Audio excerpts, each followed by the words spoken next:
Politik Pendidikan Orde Baru.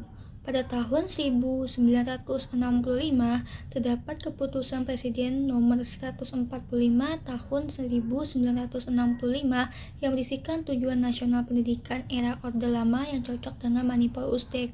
Namun, tidak berlangsung lama, kemudian dikeluarkannya TAP MPRS Nomor 27 Tahun 1966 untuk menghapus Keputusan Presiden Nomor 145 Tahun 1965. Hal ini terjadi karena adanya peristiwa G30 SPKI yang membuat masyarakat sadar bahwa terdapat unsur-unsur PKI dalam tujuan pendidikan di Indonesia. Hal ini juga membuat Soeharto yang merupakan pemimpin pada saat itu berusaha menumpas ajaran PKI dan melakukan pembangunan ulang di seluruh bidang termasuk pendidikan. Orde Baru berjalan selama 32 tahun, sejak tahun 1966 hingga 1998. Pada masa Orde Baru dikenal juga dengan masa pembangunan nasional. Untuk bidang pendidikan, terdapat Impres atau Instruksi Presiden untuk membangun pendidikan dasar. Perubahan pendidikan pada masa Orde Baru ini berjalan ke arah yang lebih baik, yang dimana terdapat dua fokus, yaitu pembentukan manusia secara Pancasilai sejati dan menggantikan mental penduduk yang penuh dengan doktrin Manipur Uzbek yang merupakan kebijakan Soekarno pada saat itu. Contohnya adalah doktrin Orde Baru yang sudah ditanamkan sejak di sekolah dasar hingga pendidikan tinggi. Walaupun begitu, pendidikan Orde Baru dianggap bukan untuk meningkatkan taraf hidup masyarakat pada saat itu, melainkan untuk berfokus pada orientasi politik.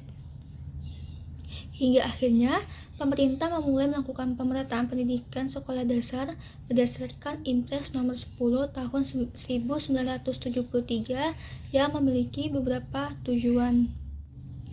Tujuan umum dibentuknya pendidikan sekolah dasar, yaitu mempunyai sifat-sifat dasar selaku masyarakat negeri yang baik, sehat jasmani serta rohani, mempunyai pengetahuan keahlian serta berperilaku dasar untuk meningkatkan kemampuan diri.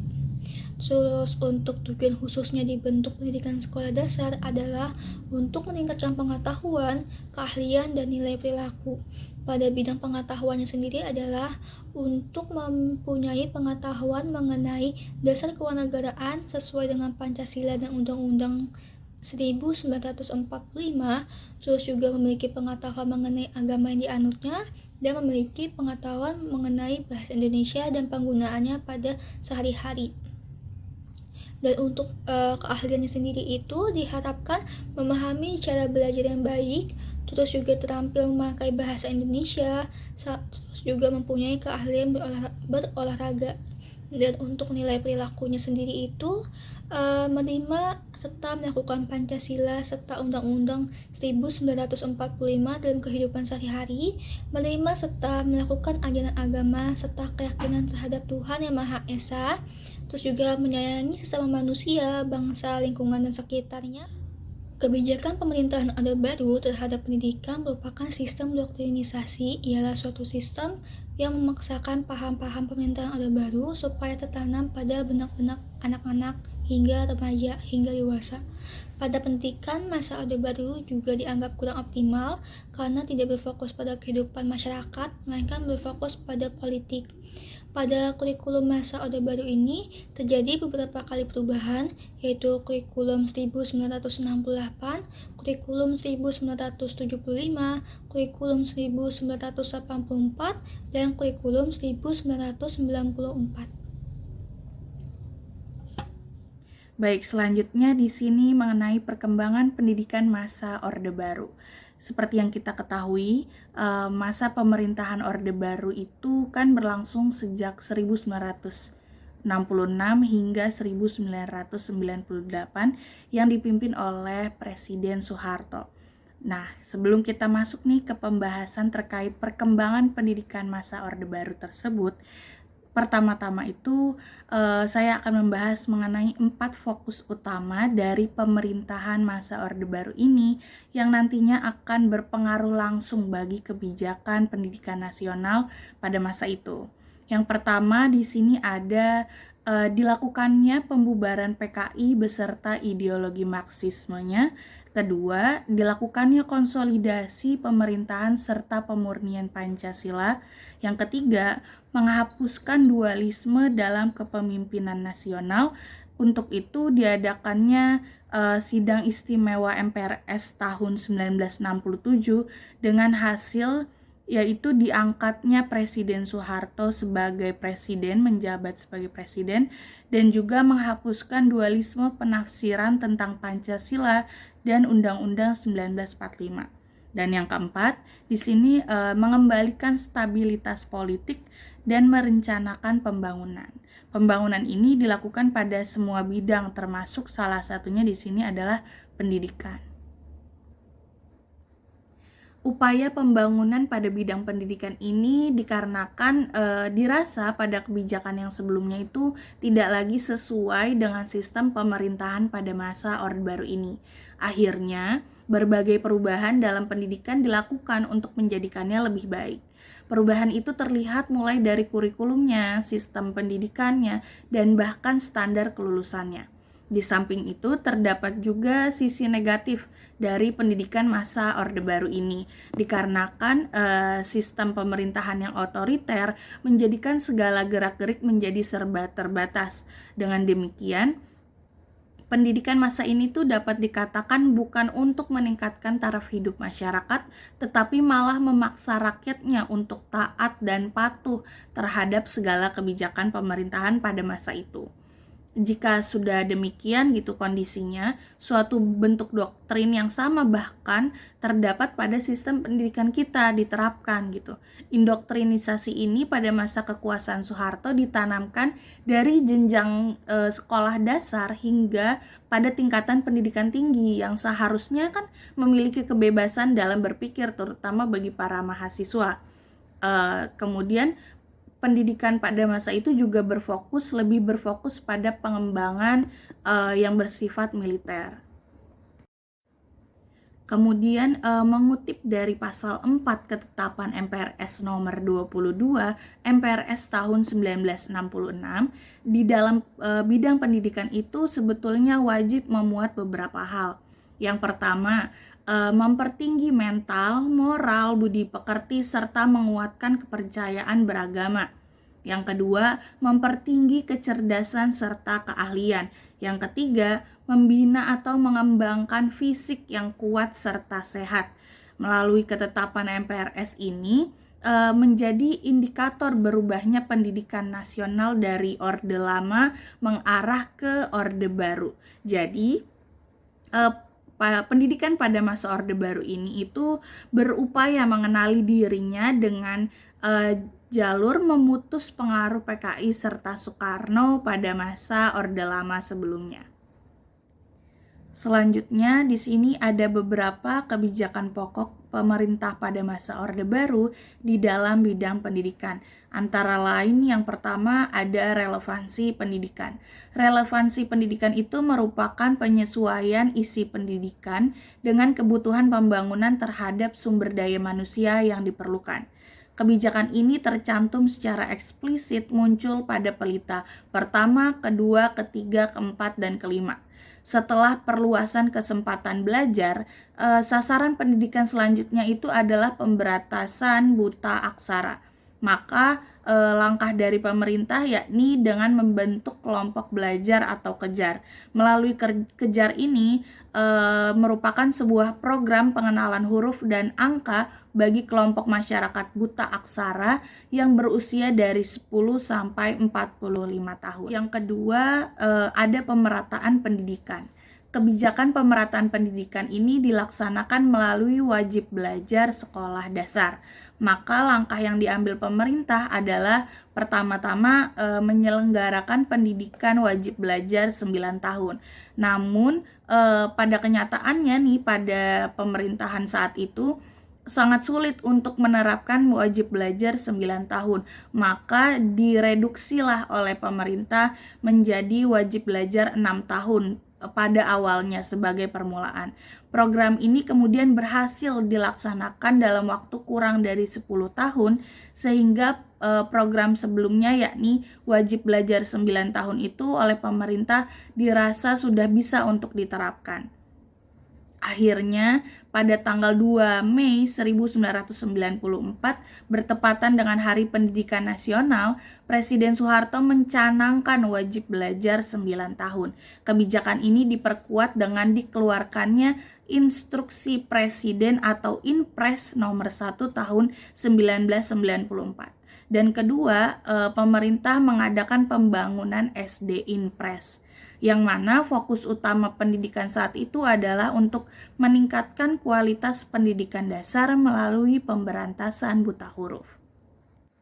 Yang ketiga di sini ada sistem pendidikan. Sistem pendidikan pada masa Orde Baru itu lebih mengedepankan 2 jalur dalam pelaksanaan sistem pendidikan nasional, yaitu pendidikan umum dan pendidikan khusus.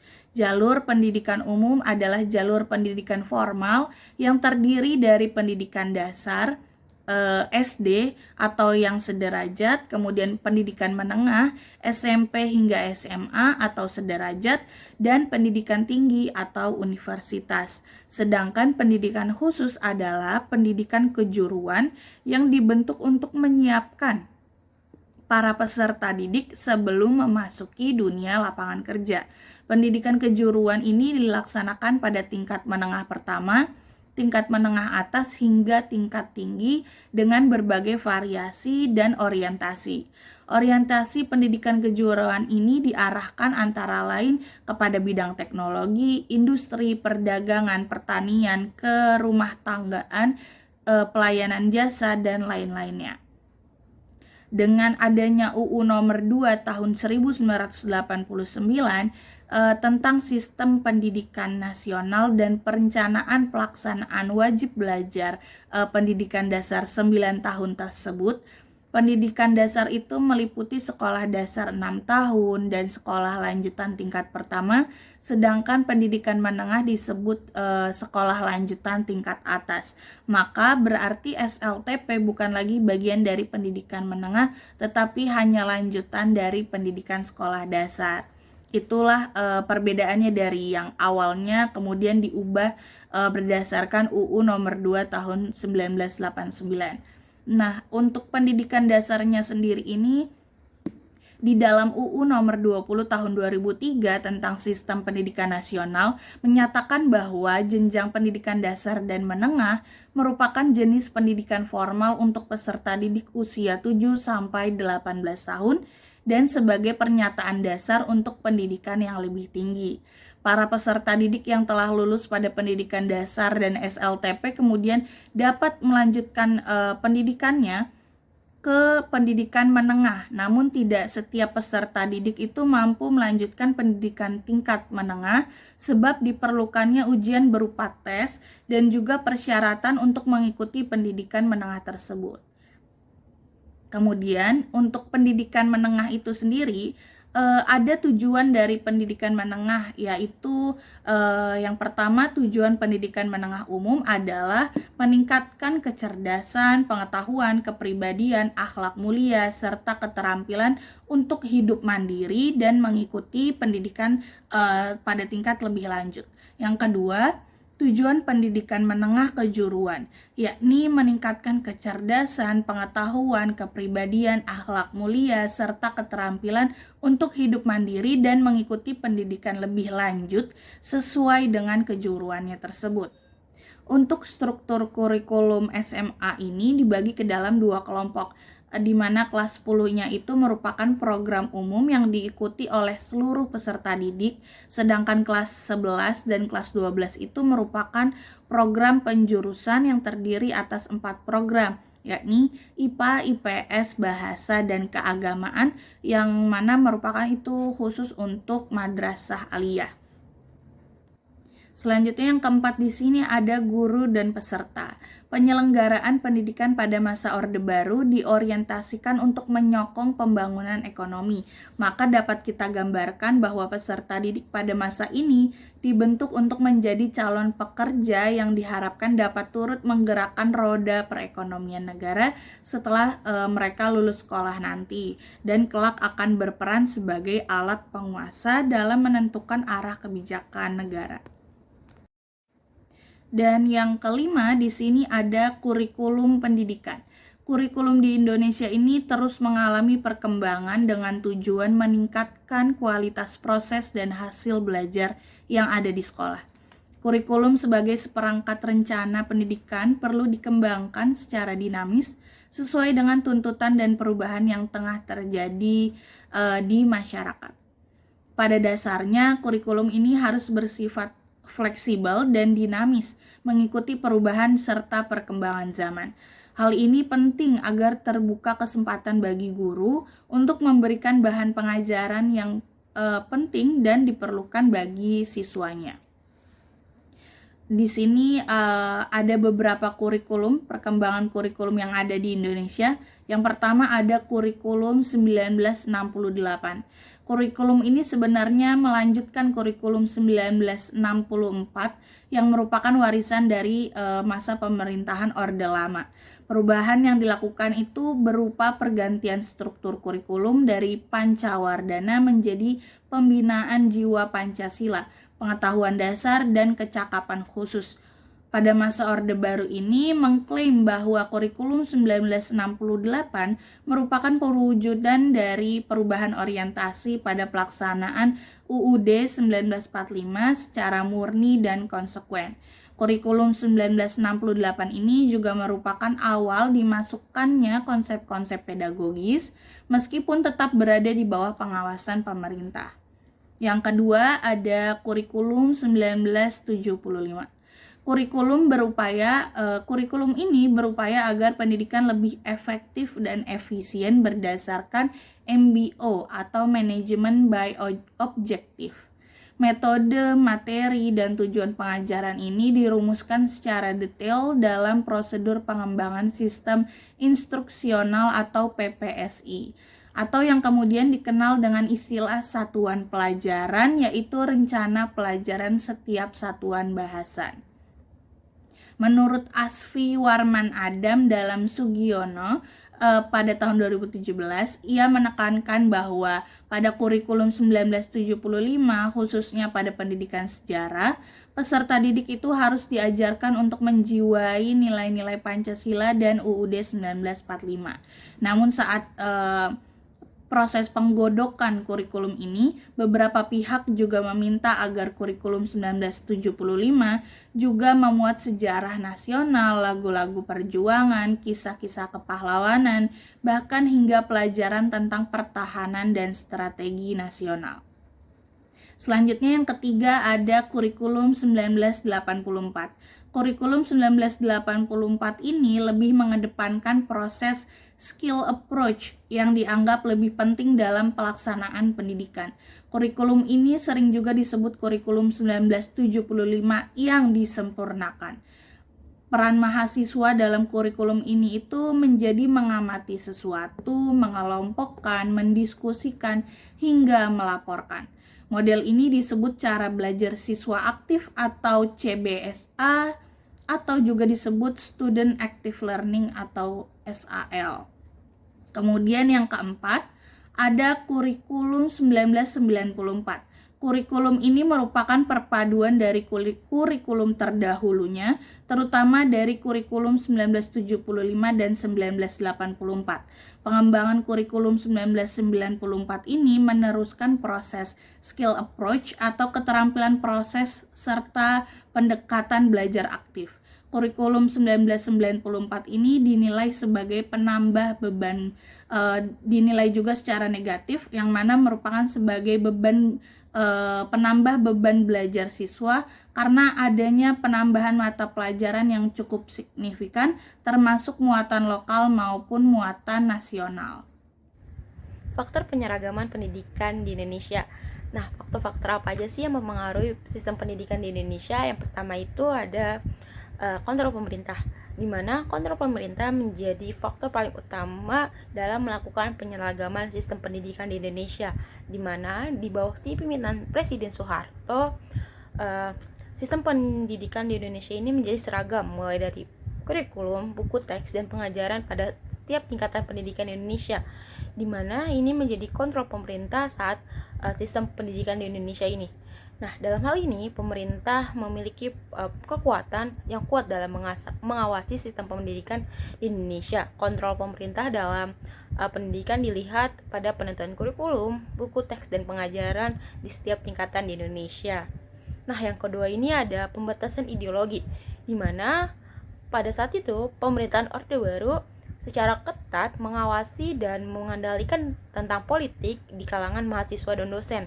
Pendidikan tingkat tinggi menjadi target utama dalam mengendalikan pemikiran dan aktivitas politik di masa Orde Baru yang nantinya akan dianggap mengancam rezim Orde Baru tersebut.